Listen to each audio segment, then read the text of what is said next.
listen carefully and answer questions 1 to 5.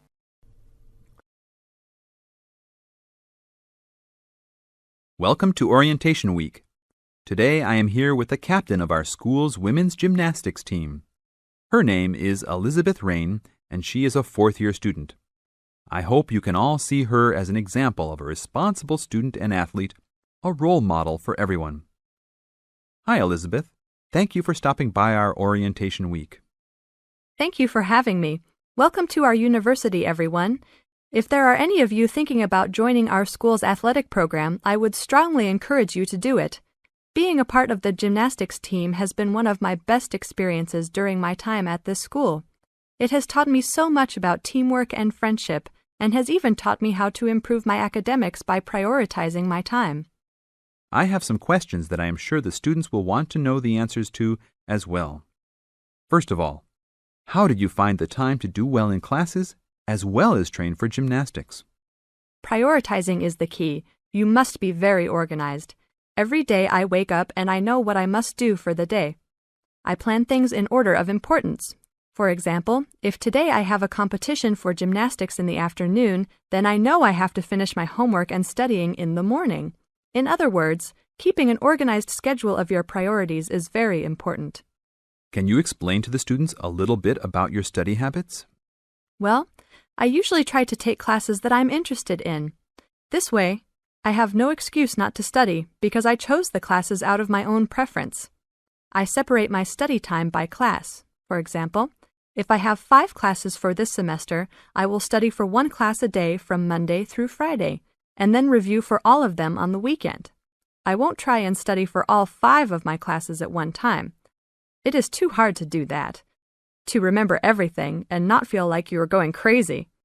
It is very important to focus the time that you set aside for studying. I do not study with the television on.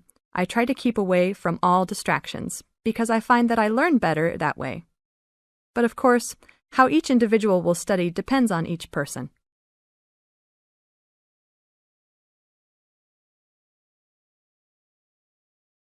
Now listen and answer questions 6 to 10. That sounds like good advice. Let's talk a little bit about your gymnastics career. How long have you been doing this sport for, and what has been the best moment of your college participation? Well, I've been participating in gymnastics since I was a kid. My parents got me involved in the sport. The best moment. I would have to say that there is not one single instance that stands out in my mind as the best moment, but more of a whole experience. My first year in university was definitely one of the best years of my life. I met my best friends that year and really learned to grow up and be independent. Our team went to the national championships that year, and it was an incredible experience, so I would count the whole year as my best experience in college. How about the worst moment? It is true everyone goes through bad experiences. My worst experience would have to be the fall of last year when I broke my wrist. I was unable to participate in sports for the remainder of the year and had to learn how to write with my left hand. I guess when I look back at it, though, even though I wouldn't wish this to happen to anyone, this experience definitely made me stronger as a person. It taught me to look at life with a new perspective and to really value the friends and family that are important and close to me. Thanks for your time, Elizabeth. Do you have anything else you want to tell the new students? Just have a good time. Don't stress out too much, but be responsible for your actions. Work hard and play hard. That's my motto for life.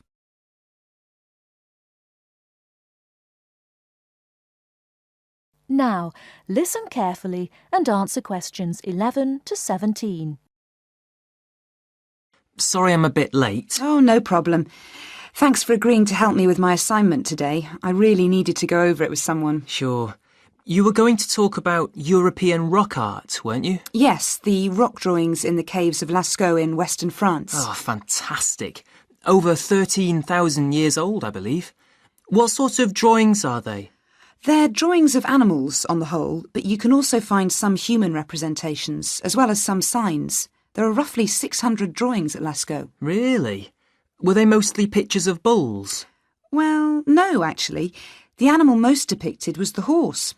Have a look at this graph. It shows the distribution of the different animals. You see, first the horse, and then, after that, a sort of prehistoric bull. Oh, OK. That's interesting, isn't it? And the third most commonly drawn creature was the stag.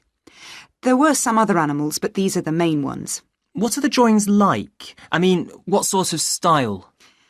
Well, the bulls are depicted very figuratively. They're not very realistic. They're very big by comparison to the other drawings of people and signs.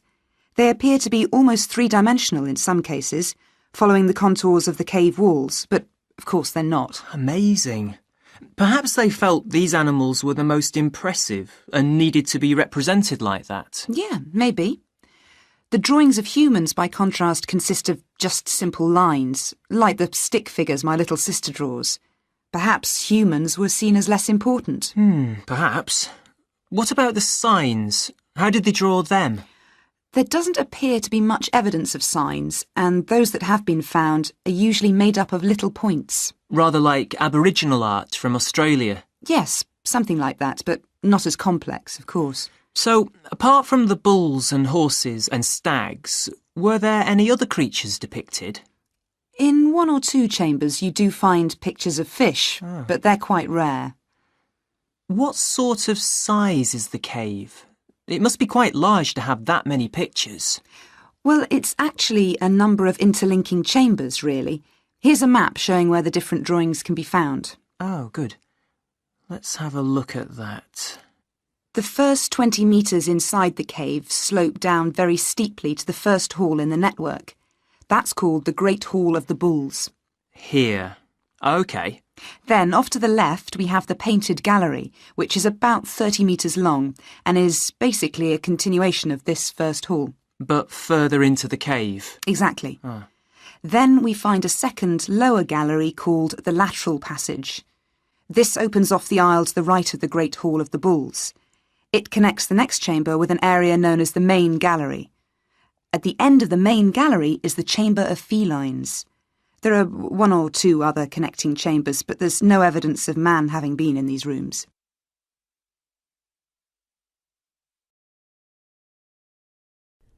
Now listen and answer questions 18 to 20. Is the cave open to the public today? Well, no, because after the initial discovery in 1940, it was opened and literally millions of people came through to see the drawings. Then, in the 50s, the experts started to worry about the damage being done to the drawings, and the government finally closed the Lascaux cave in 1963. Is that so? It wasn't really the tourists that were doing the harm, but the fact that after thousands of years, the cave was suddenly open to the atmosphere, and so bacteria and fungi started to destroy the pictures. You need a special permit to enter the cave now, and very few people can get that. Unless they're scientists or have some official status. It's a shame, but I can see that they had to do something to protect the cave. So that means you can no longer see this rock art. Well, not exactly. What they've done is recreate the drawings in a man-made cave, which you can visit. Oh, brilliant. Yeah, the authorities decided to reproduce the two best sections of the site, so they've created a life-size copy of the Hall of the Bulls and of the Painted Gallery. It's just a cement shell, which corresponds in shape to the interior of the original. So now you can visit the caves without actually harming any of the 13,000-year-old paintings.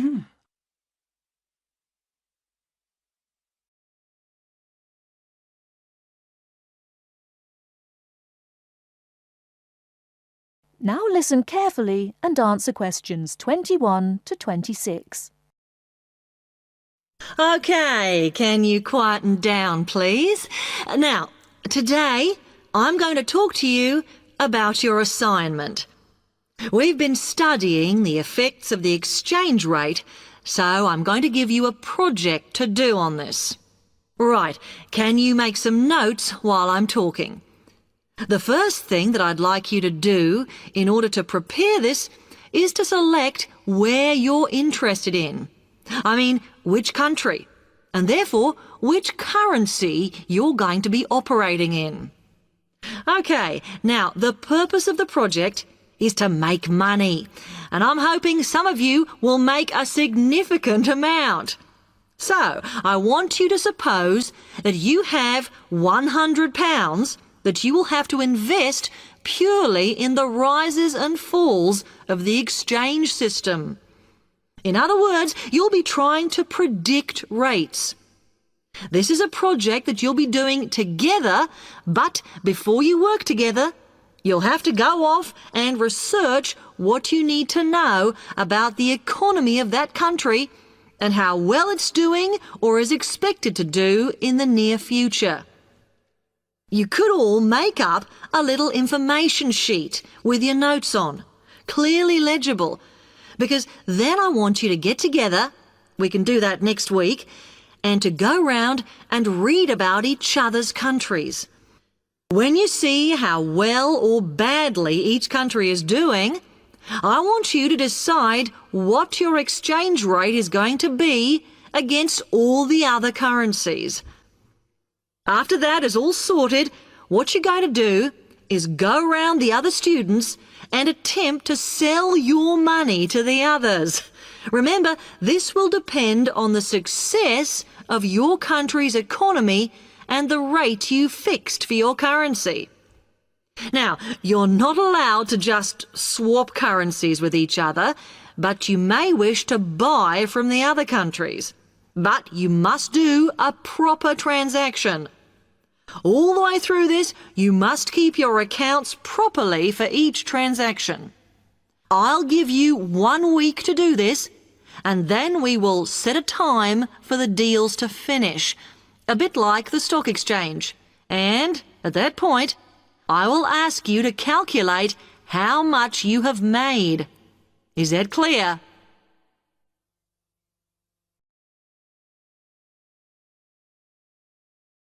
Now listen and answer questions 27 to 30. Before you begin that, there are a few things I want you to read up on to prepare. You need to look at the economies of the UK's main trading partners. I don't mean all of them, because that would be over 80, but just the 29 principal ones. There are summaries in the last 3 books on the book list I've given you. And so that you can practice applying the criteria on assessment I gave you, I'd then like you to focus just on one sector across all the countries. The most common one across every country is farming. But as much agricultural produce is for domestic consumption, I'd like you to look at manufacturing. Then I would like you to do a detailed investigation of one particular aspect. I was going to give you a choice, but I think as we've just started the course, it's better if we all look at the same thing and then we can discuss it in the seminars. So the thing I'd like you all to look at is fluctuations in import prices.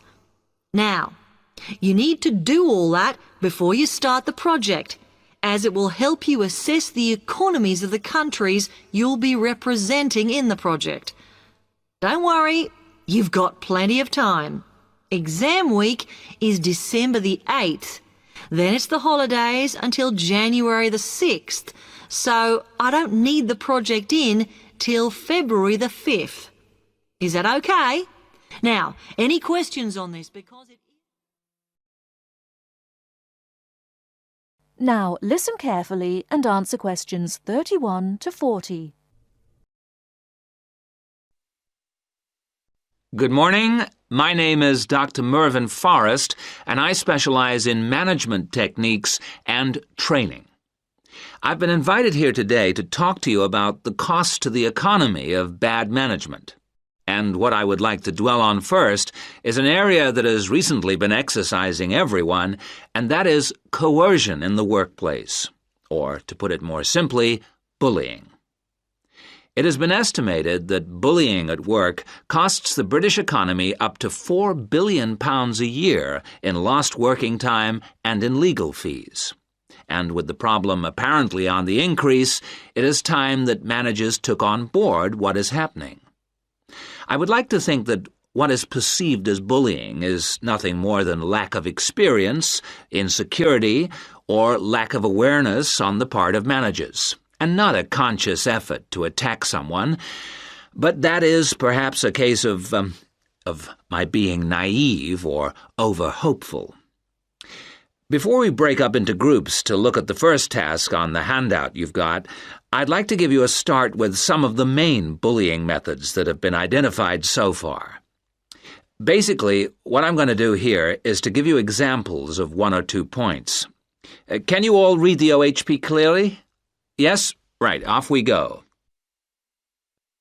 The first item on the list is giving people tasks which managers themselves cannot do and which are therefore impossible to achieve. This is, in fact, a very common strategy used by managers to manage their subordinates. It gives certain people a false sense of security as they watch others failing while they try to achieve the goals set.